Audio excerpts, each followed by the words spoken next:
সালামু আলাইকুম। এই 2024 সালে গত 2 মাস আগে 8,000 মুক্তিযোদ্ধা ভুয়া বাতিল করছে সরকার। আপনি বুঝিয়েন, স্বাধীনতার 50 বছরেরও পরে এসে আমাদেরকে 8,000 ভুয়া মুক্তিযোদ্ধা বাতিল করতে হয়।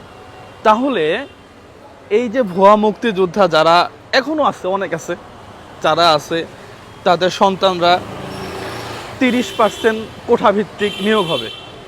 যারা লিগেল আছে তাদের সম্পর্কে আমার খুব একটা অভিযোগ নাই। এই যে 30% শুধুমাত্র কোটাভিত্তিক নিয়োগ হবে।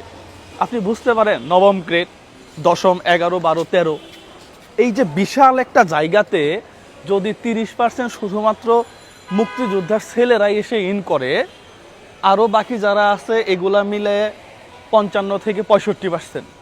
আপনি বোঝেন যে শিক্ষার যে মূল্যায়ন, মেধার যে মূল্যায়ন, এটা আসলেই কোথায় গিয়ে দাঁড়াবে।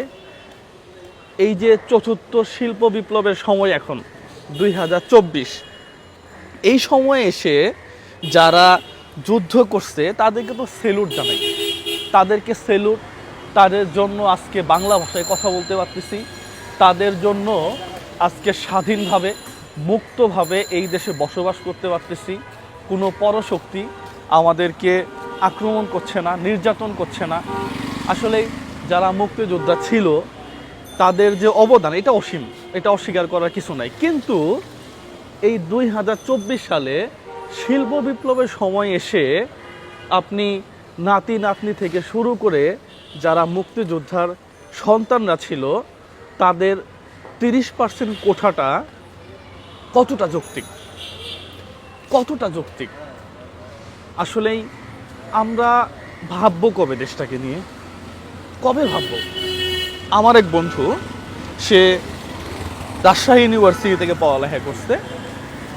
আমি তাকে এখনও পড়ালেখার অর্ধেকের বেশি খরচ আমি বেয়ার করি। ওর অর্থনৈতিক অবস্থা খুব একটা ভালো না।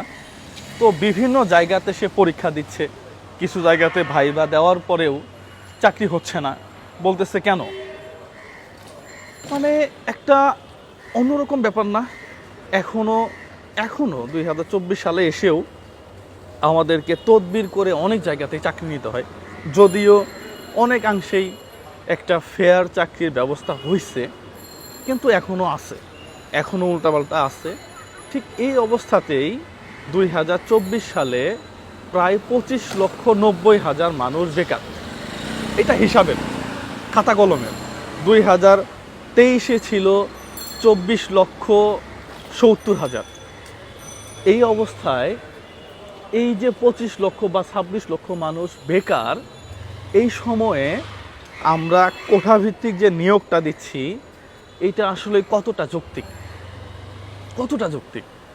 একজন ছেলে, সে ঠিকমতো পড়ালেখা করলো না, ঠিকমতো ভার্সিটিতে গেল না, ভালো রেজাল্ট করলো না, তার মেধা শূন্য একজন মানুষ হয়েও সে এই কোঠাভিত্তিক নিয়োগে সে প্রথম গ্রেড, দ্বিতীয় গ্রেড, এই জায়গাগুলোতে সে চলে যাবে। আপনার কাছে কি মনে হয় আমি জানি না, তবে আমার কাছে বিষয়টা টোটালি অবাক লাগে।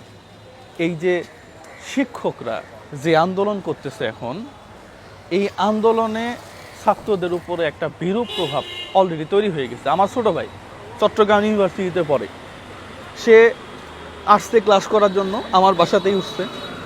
30 তারিখ থেকে তার ক্লাস শুরু হওয়ার কথা। আজকে কয় তারিখ? আজকে 4 তারিখ। ও বলতেছে যে ভাই, ক্লাস যে কবে শুরু হবে ঠিক ঠিকানা নাই। ও আসছে, মাত্র জয়েন করলো, এখনই তার এই অবস্থা। সে আন্দোলনের মুখে বসছে। একদিক দিয়ে ছাত্র আন্দোলন করতেছে কোঠা সংস্কার নিয়ে, আরেক দিক দিয়ে শিক্ষকরা অলরেডি 35টা বিশ্ববিদ্যালয় বন্ধ। আপনি বুঝেন যে আমরা কোন অবস্থানে আছি? আমার কাছে মনে হয় যে এই যে কোঠার যে আন্দোলন, এটা আমার কাছে যৌক্তিক আন্দোলন মনে হয়। কোঠা ভিত্তিক যে চাকরির নিয়োগ, আমার মনে হয় এটা বাদ দেওয়া উচিত। সরকার হয়তো ভেবে দেখবেন, যারা যুদ্ধ করছেন তাদেরকে আমরা যথেষ্ট ফেসিলিটি দিছি, আমার মনে হয় যে তাদের আরও ফেসিলিটি দেওয়া উচিত। তারা এই জীবন দশায় যেন ভালোভাবে এই জীবনটা পার করে অর্থনৈতিক সচ্ছলতার মাধ্যমে চলে যেতে পারে, এটা নিয়ে আমার কোনো আপত্তি নাই। কিন্তু আমি যুদ্ধ করছি, আমার ছেলে, আমার নাতি, আমার পুতি, মানে তাদেরকে কেন এত সুযোগ দিতে হবে আমি বুঝলাম না। যদি আবারও বলি যে 2024 সালে আমাদের দেশটা আগানোর প্রতিযোগিতার সময়, অন্যান্য দেশের সাথে টক্কর দিয়ে চলার সময়, এদিক দিয়ে দেখেন অসংখ্য মেধাবী ছেলেপেলে যারা ঢাকা ইউনিভার্সিটি বলেন, মেডিকেলে বলেন, বিভিন্ন বড় বড় ইউনিভার্সিটি থেকে বের হয়ে দেশের বাহিরে চলে যাওয়ার একটা বিরাট প্রতিযোগিতার মধ্যে আছে। এই অবস্থায় যদি 30% কোটা ওই দিকেই থাকে আর বাকিগুলা মিলিয়ে 50-55 বা 60-65 হয়, তাহলে এই যে মেধাবী শিক্ষার্থীগুলো এরা যাবে কোথায়?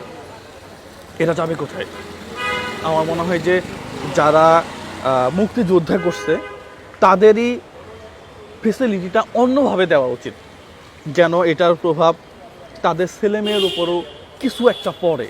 পাশাপাশি এই যে কোঠা, এটা এখন বহাল।